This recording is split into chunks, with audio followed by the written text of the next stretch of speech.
Hey, welcome back to this episode of Rhythm News. Obviously, we are not in either one of our houses today. No. We are actually in the parking lot of Spanky's here in Cookeville, Tennessee. We got a show coming up here in just a few hours. And we kind of got a little busy, so we know we're a little late on this episode. Sorry. Really sorry about that, guys. But music and work and other things keep us that way. But we're doing our best to stay on schedule with this. But anyway, we decided that given the sake of time and everything, we just shoot the episode here before we set up for the Spanky show tonight. Yeah, we're here. There's going to be some cars driving by, maybe some people coming by and saying a few words, whatever. Yeah. You know, whatever happens. Yeah, you know? exactly. We're going to be doing kind of like a little bit more of a series, but we'll do kind of little rig rundowns. We'll run over my pedal board rig in this episode, and the next episode we'll cover your rig. Right. And it's some differences in the pedals. As you know, the last few episodes we've done, we've talked about tone, and we're going to kind of cover. We talked about guitars and your volume knobs and tone knobs and stuff like that already, and pickups and stuff like that, things to do with your instrument. And now we're going to move on to kind of your pedals and what those look like. Now, obviously, between the two of us, we don't have every pedal known to man. No. But we have some of the more typical ones that you're going to see and that you're most likely going to use if you're looking at getting into this, if you don't really know much about it. So we're going to go through Luke's pedal board, and his pedal board is ever changing. So I know you did a video on your rig rundown earlier on your channel. And that was back earlier in the year, probably about 4 months ago. This thing's already changed six times, I think, so at least since then. There's some of that. So let's talk about some of these pedals, Luke. Well, we'll start with this one right here. This is a compressor. This is a Keeley Electronics compressor. Basically, what a compressor does is it compresses your signal.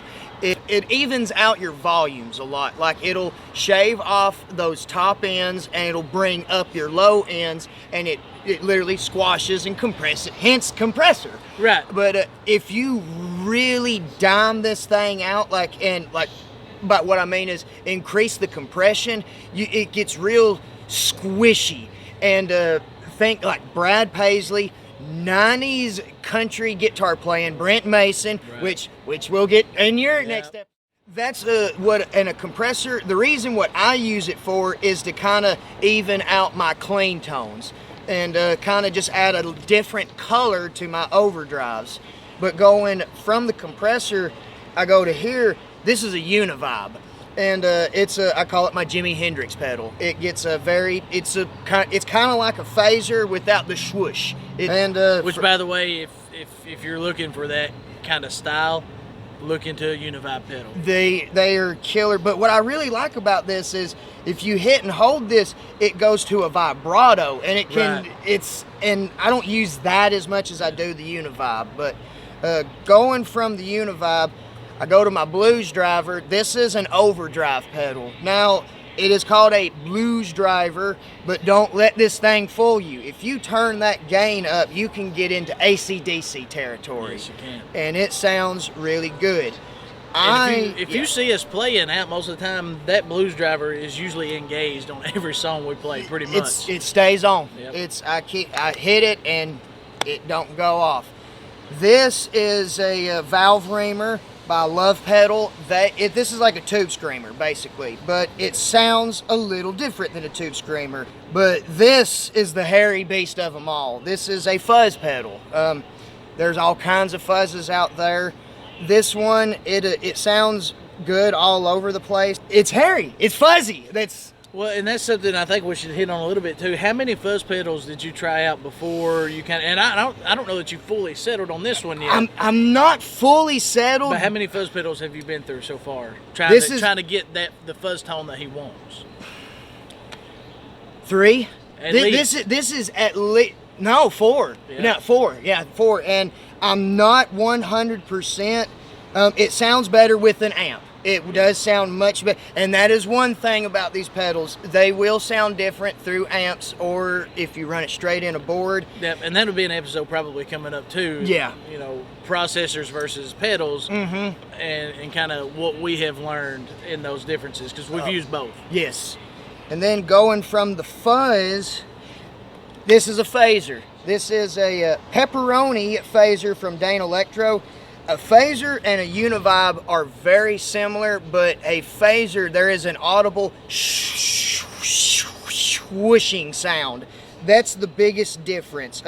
Think Waylon Jennings. And a lot of Eagles. Don Felder and Joe Walsh, they use a lot of phasers. They're all Eddie Van Halen. But this is and that's interesting. This is a blue pedal, but it's called Pepperoni.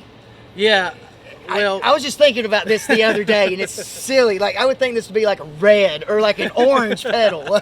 Well, but too, you'll notice when you start looking at pedals and stuff, if you haven't been into that world yet, when you start looking, generally what the pedal does, for instance, an overdrive or a fuzz or something like that, they're generally going to be the same color, no matter what brand you get. And there's some that deviation from that, but for the most part, like if you're looking for a chorus pedal, they're probably going to be yellow in whatever brand you buy. Yeah. And same thing like Blues Drivers or whatever else, they're going to kind of keep that same color amongst all the brands. And Tube Screamers are green. Yep. If you see a green pedal, 99% of the time it's probably going to be a Tube Screamer. Yep.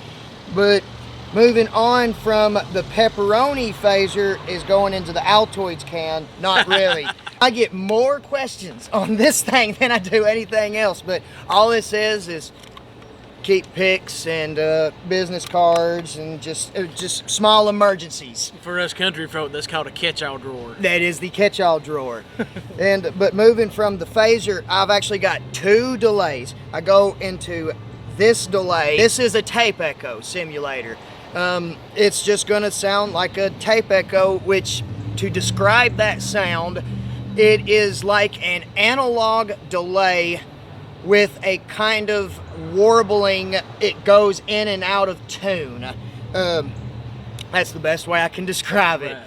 And actually, when you engage this, you do get a little bit of like gain breakup. I set this to like a slapback kind of delay.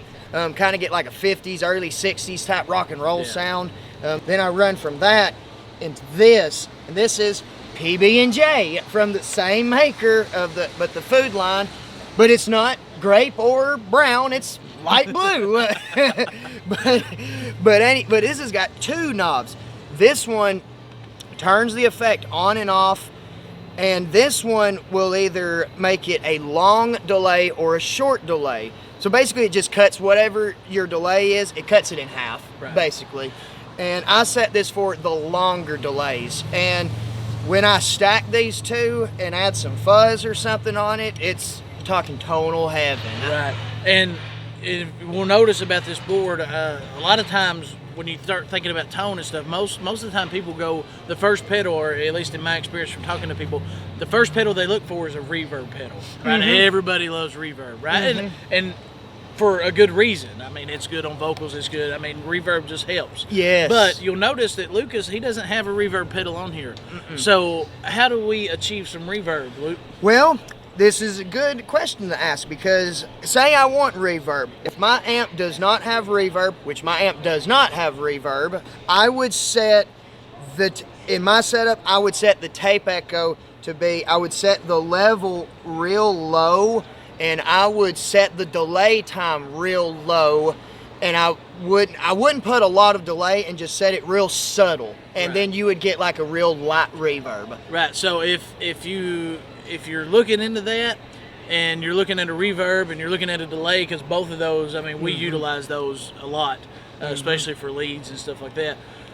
If you're kind of, which one should I get because you can only afford one pedal right now, you can still achieve a reverb sound with your delay pedal, but you will have to manually set those, settings for each song that you're doing. So for instance, if you know that you want more of a delay for this song, you're going to have to adjust your levels on your delay pedal for that song. But say the next song that you're going to play, you would want a reverb and no delay, then you would have to adjust that more to a reverb. So there is some manual stuff that goes into that, but you can achieve some reverb with just a delay pedal if you're looking kind of split hairs in a way.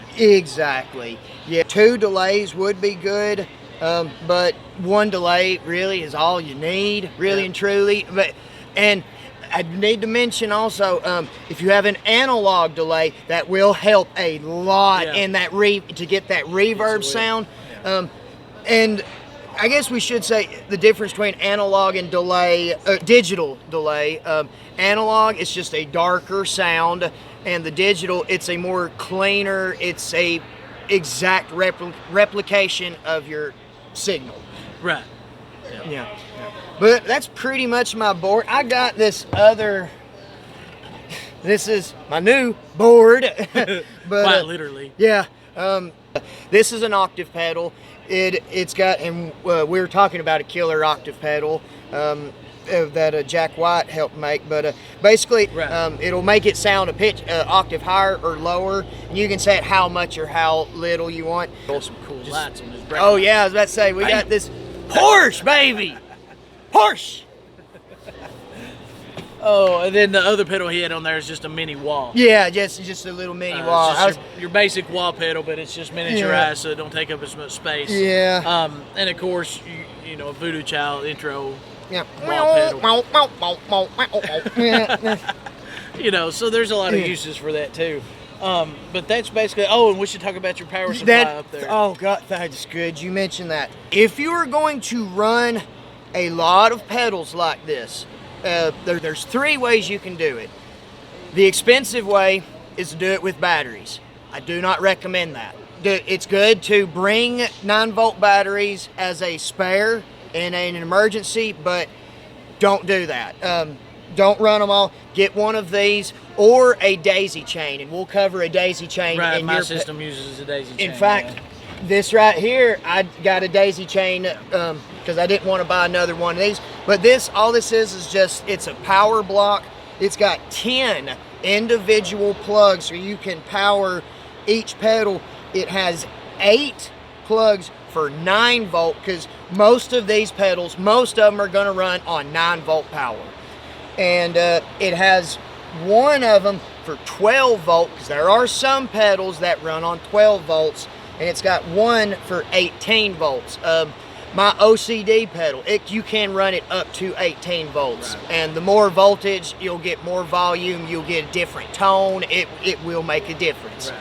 But that's how I'm powering it. Man, I think I bought this on eBay for like $30. Yeah, and you can get those, and if you were to find those in a music store, they usually come with the cables included as well to run to your pedals. That's pretty much his pedal board in a nutshell for right now. For right now, and it's ever changing.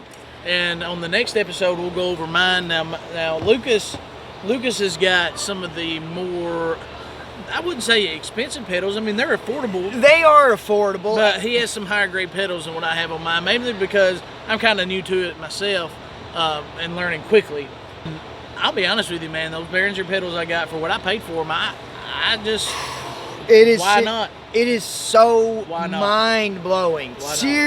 Why not? Why not? The proof is in the pudding on the Behringer pedals. Seriously, check those things out. Yeah. As far as tone goes, start looking at pedals. Look at some different. Don't drop that. Yeah. Look at some different effects. There's some cool ones out there. You've got, We didn't talk about flange. We don't have a flanger. No. But what you need to do is figure out what style of music you're going to play. We kind of play a little bit of everything, and most of the bands that I know around here usually do play a little bit of everything. You have to. But, kind of pick out what the bulk of what we do is blues based. And even if we cover a country song or a rock song, we'll usually kind of blues it up in some way, form, or fashion. So, the bulk of what we play is blues. So when we look at pedals to add to our boards, we're looking for stuff that's going to help our blues sound. And that's just kind of what you go for. Now, obviously, when I started playing guitar and we kind of made Southern Sunrise and doing what we're doing now, I kind of knew what Lucas's sound was, and also from playing with you for the years that we've played together. You kind of get a feel for what his sound is. So when I started building my effects pedals, I wanted to build mine different from his. So it just sounds like 2 distinctive guitars. Exactly. So that's something to keep in mind. If you're if you're the only guitar player in your band, then have a heyday. Yeah, do whatever you want to do. But if you've got more than one guitar player in your band, look at what your lead guitar player has, and get something that's got just a little bit different sound, so that you can have that distinction between the two of you. Again, we're shooting this in the parking lot of Spanky's tonight. We're getting ready to go in here and set up. These for are not tonight's the show. droids you seek. On this lovely October day, man. It's It's been- been beautiful, is it not? It has been, man. It's been a lovely, lovely Yeah, day, yeah, man. yeah. So that's why it's going to kind of go in and out of focus on us a little bit. We are shooting on the cell phone out here, but I think this works out pretty well. We may do this a little more often. I actually like this a lot, Yeah, really yeah. do. You know, and if you see us out here, if the next time you come to Spanky's or one of our shows and we're sitting in the parking lot shooting, man, holler at us. Yeah. You you get know. in the next video. Bam! But that being said, obviously we don't have our instruments out for us tonight, so there's not going to be any little jam or nothing No. at the end of this. But again, we are thankful that you're watching this, and again, thank you for watching Rhythm and News. That's groovy.